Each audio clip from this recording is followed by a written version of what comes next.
তো হ্যালো বন্ধুরা, good morning. তোমরা কেমন আছো? আশা করি ভালো আছো, আর আমিও ভালো আছি। আর তোমরা সবাই জানো যে কালকে ঠাকুর জলে চলে গেছে, আর আজকে বিজয়া দশমী পড়ে গেছে।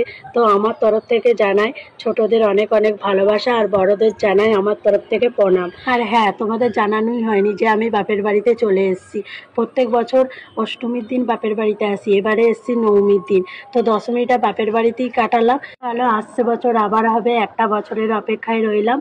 আর তোমাদের পুজো কেমন কাটলো বন্ধুরা অবশ্যই কিন্তু কমেন্ট করে জানাবে। আর আমরাও অনেক জায়গায় দেখতে গিয়েছিলাম, যেমন জিরাট, বলাগড়, কল্যাণী। তোমরাও কোথায় কোথায় ঠাকুর দেখে এলে অবশ্যই কিন্তু কমেন্ট করে জানাবে।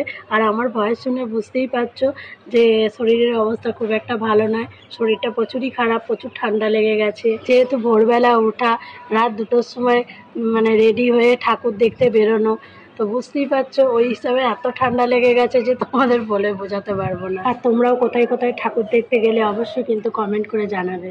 আর টাটা, বাই বাই, সবাই ভালো থেকো।